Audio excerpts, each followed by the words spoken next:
Halo semuanya, kali ini kita akan mempelajari materi tentang dampak sosial informatika.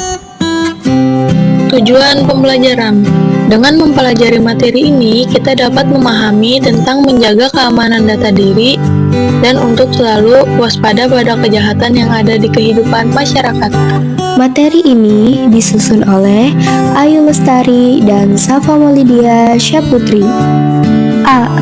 Keamanan data dan informasi adalah usaha untuk melindungi data atau informasi agar tidak terjadi kerusakan atau pencurian. 1. Kejahatan di dunia digital. Evolusi dan peretasan. Era 1 1960 sampai dengan 1970. Kegembiraan pemrograman. Positif. Peretasan dilakukan oleh programmer dengan membuat aplikasi, game, mengembangkan web tanpa merusak data. Era 2 1970 sampai dengan 1990. Sisi gelap peretasan ataupun negatif. Peretasan sudah dimulai dilakukan untuk merusak mencari data orang lain. Muncul worm. Morris Worm 1988.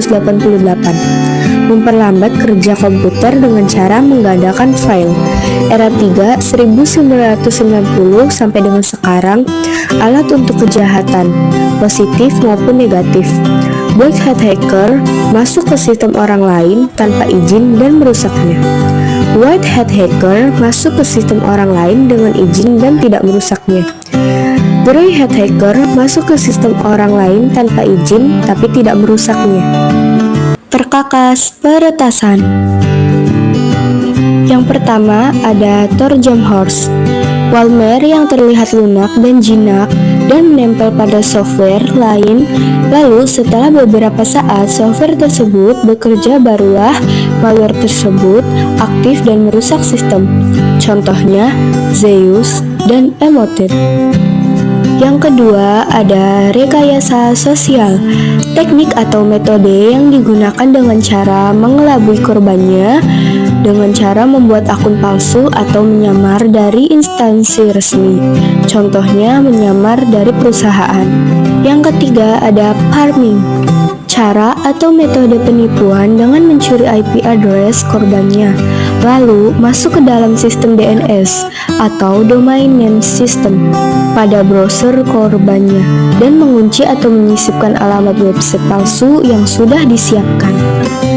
Yang keempat ada phishing, teknik atau cara kejahatan menipu korbannya dengan cara mengirim SMS, WA, telepon, mengaku dari instansi resmi dan mengarahkan korbannya untuk memasukkan datanya yang penting ke dalam website.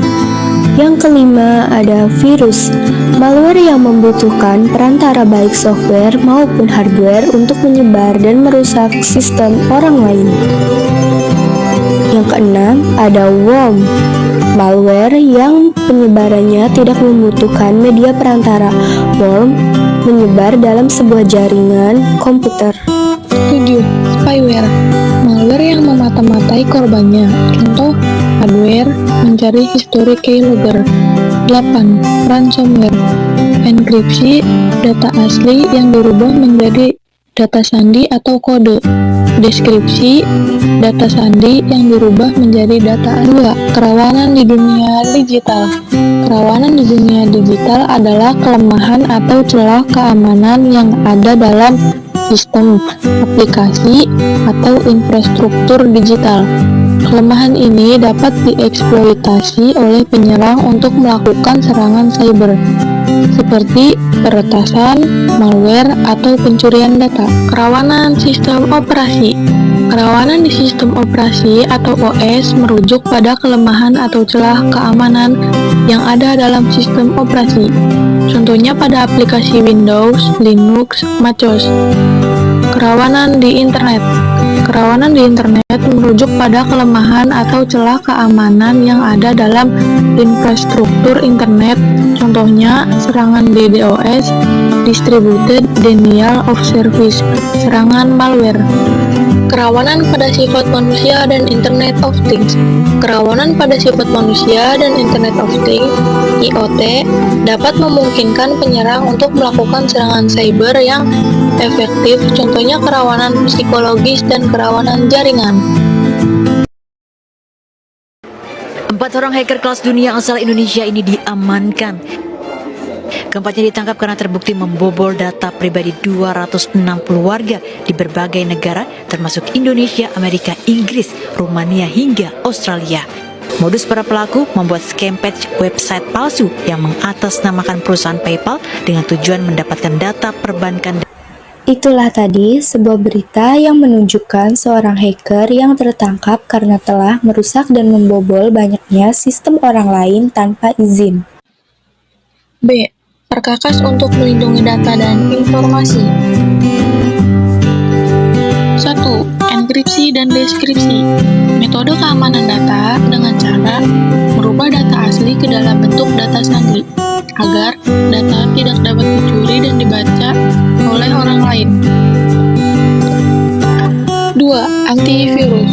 Software yang membantu pengguna komputer untuk melindungi perangkat dan file dari gangguan virus atau malware. 3. Aplikasi terpercaya. Aplikasi terpercaya, penggunaan aplikasi terpercaya yang original dan bersertifikat yang digunakan pada perangkat. 4. Alat autentikasi adalah penggunaan alat atau aplikasi tambahan untuk memastikan suatu objek adalah asli. A. Autentikasi web. Website dapat diautentikasi bahwa web tersebut otentik atau asli dengan cara memberikan pertanyaan CAPTCHA atau memilih gambar yang tersedia. B. Autentikasi pengguna. Penggunaan username dan password, sidik jari, wajah, retina mata, dan lain-lain. C. Biometrik adalah karakteristik biologis yang unik dari setiap individu seperti sidik jari, retina mata, struktur wajah, geometri tangan. D. Autentikasi multifaktor. Penggunaan beberapa autentikasi seperti penggabungan PIN dan biometrik. Pada autentikasi terdapat 3 kategori teknologi, yaitu yang pertama, sesuatu yang diketahui pengguna, password, PIN, username. Kedua, sesuatu tentang diri pengguna, suara, sidik jari, retina. Ketiga, sesuatu yang dimiliki pengguna, kartu, ATM, HP. C. Penggunaan fitur keamanan pada sistem operasi. 1. Penggunaan fitur keamanan pada sistem operasi. Sistem operasi biasanya menyediakan fitur Windows Security untuk keamanan data, di antaranya A. Virus and Threat Protection, B. Account Protection, C. Firewall and Network Protection, D. Application Control and Browser, E. Device Security, F. Device Performance and Hold. 2. Penggunaan fitur keamanan pada peramban. Fitur keamanan yang penting kita lakukan saat berkoneksi internet diantaranya A. Periksalah alamat situs. Pastikan alamat situs benar dan kita tidak memasukkan ke alamat situs yang salah. B. Yakinkan simbol keamanan. Penggunaan protokol HTTPS yang tampak dengan simbol gembok pada address bar dari web yang kita akses. HTTPS menggunakan Transport Layer Security (TLS) atau Secure Socket Layer (CCL) yang melakukan proses enkripsi. C. Lakukan pembaruan berkala pada browser atau peramban. Lakukan update browser secara berkala. 3. Pelacakan pada peramban atau browser. Data riwayat saat kita browsing tersimpan pada cookie yang terdapat pada browser yang kita gunakan. Cookie akan memetakan kebiasaan pengguna saat berinteraksi dan juga dapat digunakan oleh pengiklan untuk menampilkan iklan barang yang lain sukai. 4. Bagaimana cookie bekerja? Ketika kita menulis alamat web di address bar, mengklik hyperlink, maka semua aktivitas tersebut akan dicatat di cookie, dan cookie juga dapat menyimpan informasi spesifik dari situs web yang dikunjungi. 5. Pelacakan akun. Meskipun fitur cookie telah dinonaktifkan, tetapi riwayat aktivitas pada akun tertentu masih dapat dilacak.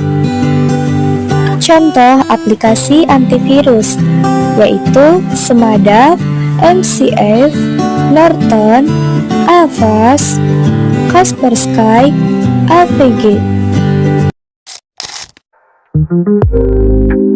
Sekian penjelasan dari kami, semoga apa yang telah kami sampaikan dapat bermanfaat. Sebelumnya, jika kalian kurang memahami penjelasan dari kami, kalian bisa bertanya di kolom komentar. Jangan lupa Like dan subscribe. Terima kasih. Sampai jumpa di video berikutnya. Wassalamualaikum warahmatullahi wabarakatuh. I got so much fucking design on right now.